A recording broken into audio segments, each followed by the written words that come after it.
Hi guys, అందరికీ నమస్కారం. అసలు మ్యాటర్లోకి వెళ్లే ముందు మీకు ఒక చిన్న డిస్క్లైమర్. అఖండ పార్ట్ 1 ఎంత పెద్ద హిట్ అయినా కూడా నాకు అఖండ పార్ట్ 1 అస్సలు నచ్చలేదు. బోయపాటి గారు ఎప్పుడూ తీసే క్రింజనే మళ్ళీ తీసి దాన్ని ఎవరూ క్రిటిసైజ్ చేయకూడదనే ఉద్దేశంతో దేవుడి పేరుని వాడేసుకున్నారే తప్ప అంతకు మించి స్కంద, వినయ విదయరామ అండ్ అఖండ సినిమాలలో ఇంకేం తేడా లేదని నాకు అనిపించింది. సో అఖండ 1 నచ్చినోడికి దానికంటే దారుణంగా ఉన్న ఈ అఖండ 2 మాత్రం ఏం నచ్చుతుంది చెప్పండి?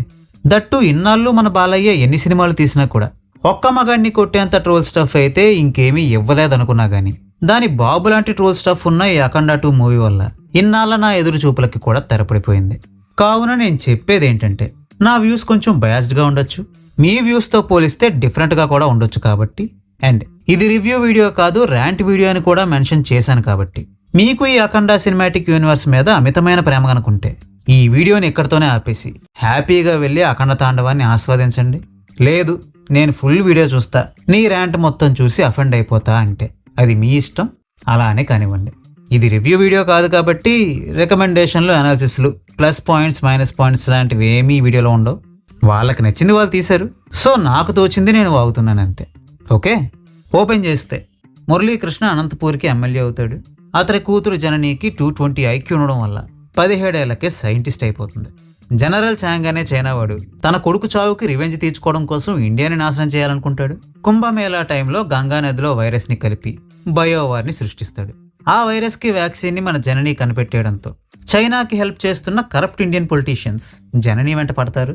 అలా వెంట పడిన వాళ్ళతో మన అఖండ ఎలా కబడ్డీ ఆడేసుకుంటాడనేది రిమైనింగ్ స్టోరీ. ఇదేదో లెజెండ్ సరవణ స్టోరీ లాగా, నీలు కంప్యూటర్ కాన్సెప్ట్ లాగా ఉంది కదా. మరి రాసింది ఎవరక్కడ? ద గ్రేట్ లార్డ్ బోయా గారు with 220 IQ. To begin with, ఈ మూవీలో నాకు అన్నిటికంటే చిరాకుని తెప్పించింది ఓవర్ ద టాప్కే ఓవర్ అనిపించే రేంజ్లో ఉన్న యాక్షన్ సీక్వెన్సెస్.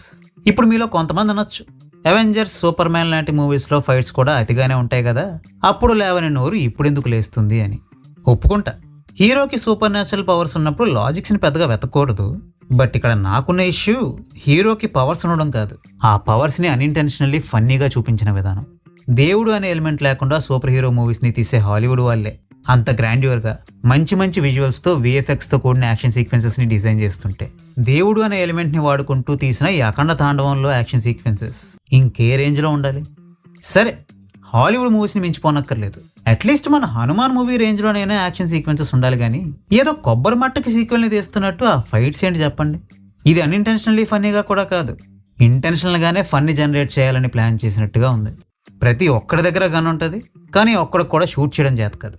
గన్ అట్టుకుని జయ్యమని బాలయ్య దగ్గరికి పోయి గన్తో ఆయన చెవిలో ఉన్న గురుముని తీద్దామనుకున్నట్టు వాళ్ళందరూ బాలయ్య వైపు గుడ్డెద్దుల్లా పరిగెట్టుకుంటూ పోవడం, వాళ్ళని మన బాలయ్య తన్నేసి, గుద్దేసి, ఊదేసి డైలాగులు చెప్పడం. ఏంటండి చోద్యం? ఒక సీన్లో మాత్రం వాళ్ళ చేతిలో ఉన్నది కూడా గన్నేనని, దానితో అవతల వాడిని షూట్ చేయొచ్చని గ్రహించి మన బాలయ్య మీద తూటాల వర్షం కురిపిస్తారు. బట్ ఆ తూటాలన్నిటినీ మన బాలయ్య త్రిశూలాన్ని తిప్పుకుంటూ అడ్డేసుకుంటాడు. అదే త్రిశూలాన్ని మిషన్ గన్లో పెట్టి దడదడలాడిస్తాడు. హెలికాప్టర్ రెక్కల్ని త్రిశూలం పైన పెట్టి సీలింగ్ ఫ్యాన్ని తిప్పినట్టు తిప్పేస్తాడు. ఆది పినిశెట్టికి ఈ మూవీలో చాలా ఈవిల్ పవర్స్ ఉంటాయి, అయినా కూడా మన బాలయ్య ఆదిని బట్టల్ని బండకేసి బాదినట్టు బాది చంపేస్తాడు.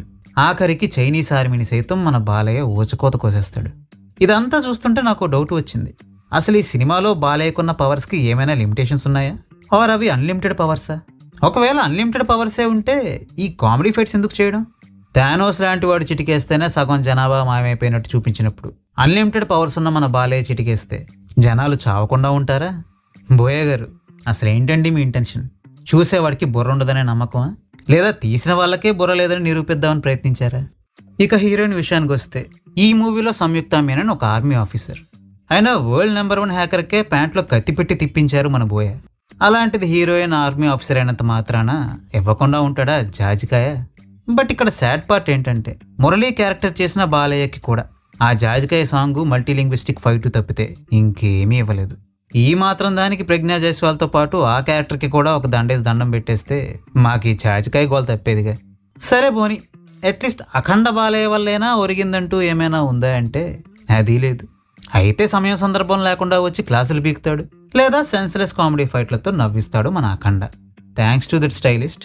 బాలయ్యకి పెట్టిన ఆ తెల్లగడ్డం లుక్ కూడా ఎంటర్టైనింగ్ అనిపించింది నాకు.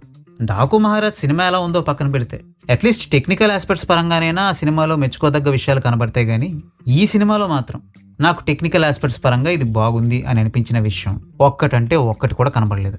ఈక్వలైజర్లో ఉన్న బ్యాండ్లన్నీ పైకెత్తేసినట్టు రణఘోర ధ్వనులు తప్పితే ఆ బీజిఎంలో ఇంకేమీ ఉండి చావదు. మళ్ళీ ఇంతోటి దానికి స్పీకర్లు జాగ్రత్త అని వార్నింగ్లు ఒకటి. ఏమండి తమన్ గారు, ఏఆర్ రెహమాన్, మణిశర్మ లాంటి వాళ్ళే ఎప్పుడు ఇటువంటి హెచ్చులకి పోలేదని గుర్తుపెట్టుకొని కాస్త జాగ్రత్తగా వ్యవహరిస్తే మీరు మా చెవులు రెండూ బాగుపడతాయని ఇకనైనా తెలుసుకోండి. ఇక చివరిగా మన బోయా గారి గురించి చెప్పాలంటే, మనం బాంగ్లా భోజ్పురి సినిమాలో ఫైట్స్ చూసి నవ్వుకున్నట్టు మన సినిమాల్ని కూడా బయట వాళ్ళు చూసి నవ్వుకోవాలనే ఈ మహాయజ్ఞానికి పూనుకున్న మన బోయపాటి గారిని ఎంత పొగిడినా కూడా అది తక్కువే అవుతుంది. సో ఈ సందర్భంగా బోయా గారికి నాదొక చిన్న విన్నపం. అదేంటంటే, మీ నెక్స్ట్ మూవీని సంపూర్ణేష్ బాబు గారితో తీసి దాన్నో పాన్ వరల్డ్ మూవీ స్థాయిలో రిలీజ్ చేస్తే చూడాలని నాకు చాలా ఆశగా ఉంది.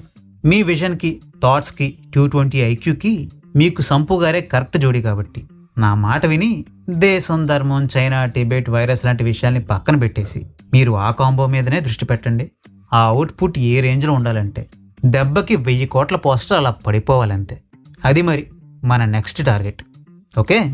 ఓకే గైస్, ఇంతటితో ఈ వీడియో సమాప్తం. బ్రతుకుంటే మళ్ళీ కలుద్దాం.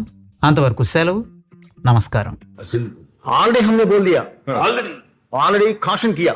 మీరు రాడ్ పెట్టాలని ఫిక్స్ అయ్యాక బోలి పెడితే ఏంటి, బోలకుండా పెడితే ఏంటి? నా టైం బ్యాడ్ అంతే.